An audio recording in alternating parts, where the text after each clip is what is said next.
The political pundits and partisan hacks who call themselves journalists are, of course, thrilled that Donald Trump's first criminal trial has begun and will trap him in the courtroom for the next 6 to 8 weeks, possibly even causing him to miss his son Barron's high school graduation. But Joy Reid, the angry black woman over at MSNBC, who strangely wears a Donald Trump wig committing cultural appropriation, is extra excited because the merry band of misfit persecutors, the prosecutors, like her, are all DEI hires, diversity hires. There is something wonderfully poetic about the fact that despite the fact that even if convicted, he's not going to go to prison, the first person to actually criminally prosecute Donald Trump is a black Harvard grad. A diversity admission, just like Joy Reid, who admits that she was a diversity admission.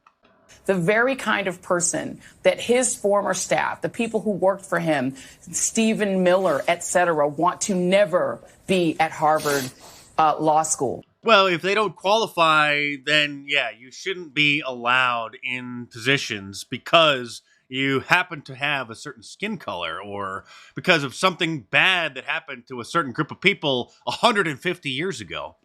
But he was. And he came out and graduated. And he's prosecuting you, Donald. And a black woman is doing that same exact thing in Georgia.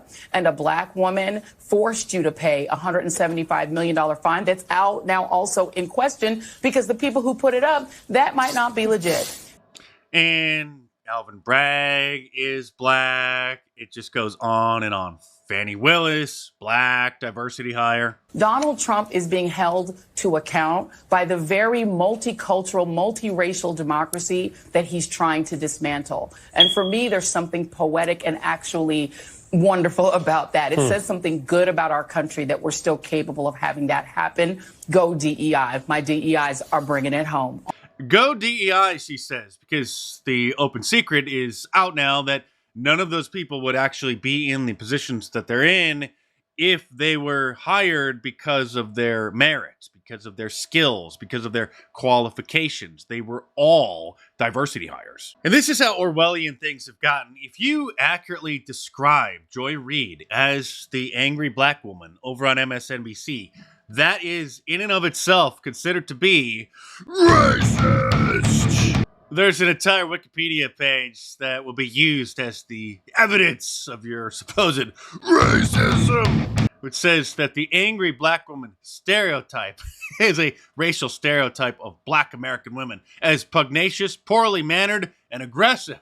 Well, why would people come up with such a ridiculous idea? The diet don't work for you the same.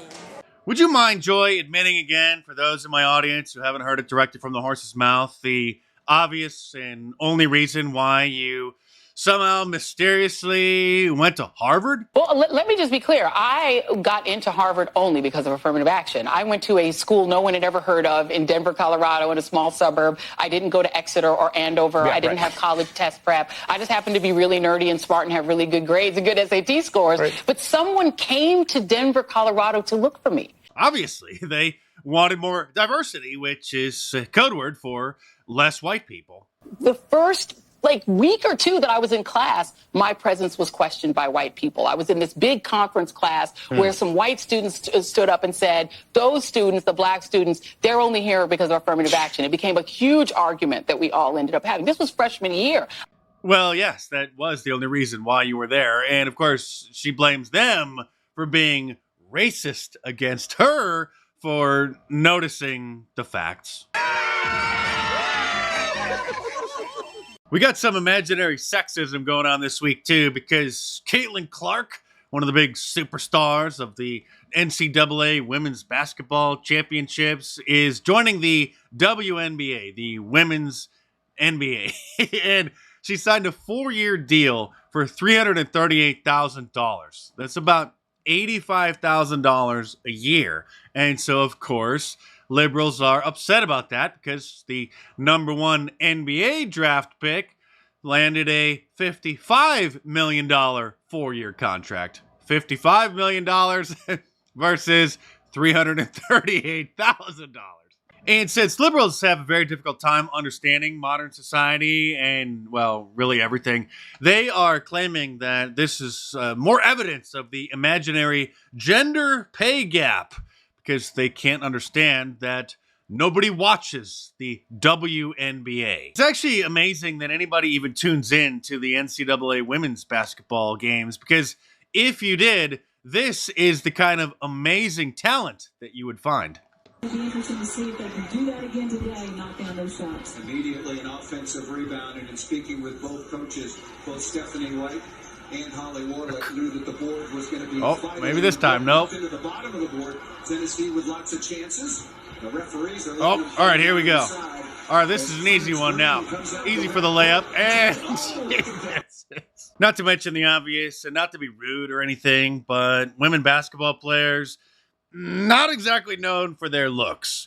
Women tennis players, on the other hand, are basically models who run around the court in miniskirts. Joe Biden is upset that Caitlin Clark is only starting off her first year as a professional WNBA player, making $76,000 a year. So he posted on Twitter, "Women in sports continue to push new boundaries and inspire us all. But right now, we're seeing that even if you're the best, women are not paid their fair share.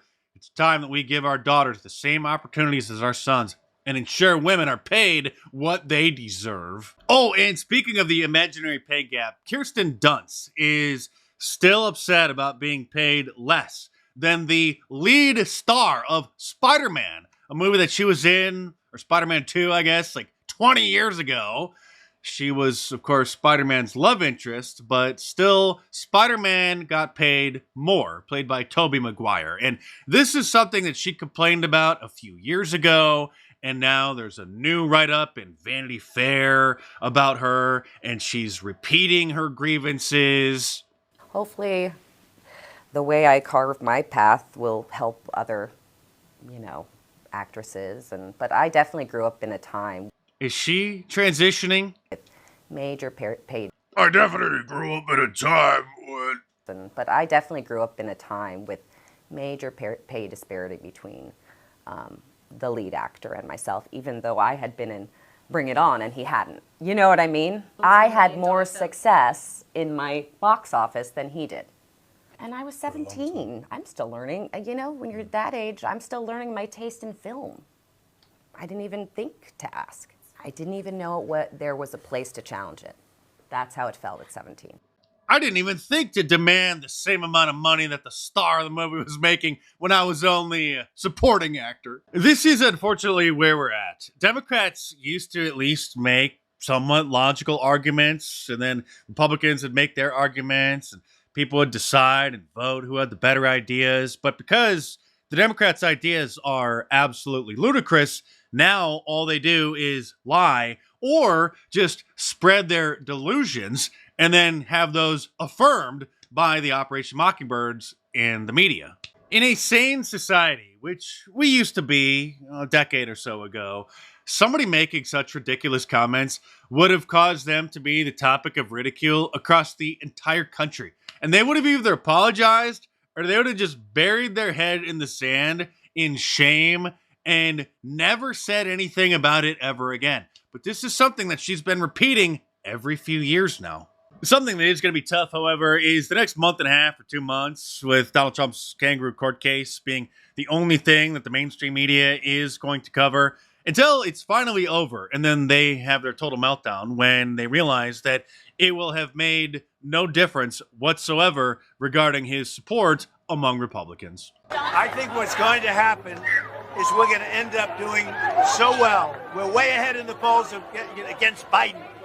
Biden has destroyed our country. Look, Biden is the worst president in the history of our country, worse than Jimmy Carter by a long shot. Jimmy Carter's happy because he's had a brilliant presidency compared to Biden. He's destroyed our country between the borders and everything else. He has destroyed our country. Not only that, wars are breaking out all over the world. We'll end up with this foolish person that doesn't act. We're going to end up in a World War III. So we have to get rid of Biden. He's in pretty good spirits despite the mass persecution that he's facing, because he's right. Just like every time they indicted him, his support only grew once this kangaroo court case is through and the American people see what a tremendous waste of time and injustice it was, his support is only going to grow even more. And what do you think of my new Total Eclipse 2024 shirts, which is available now in my online store at markdice.com, or click the link in the description below. I should have this out right after the eclipse. This was inspired by the meme that Donald Trump posted on Truth Social, but better late than never. And I think it's still a classic shirt, still a great design. Even though the eclipse is old news by now, the shirt still will be a timeless classic. So order yours from my online store at markdice.com, or click the link in the description below and check them out.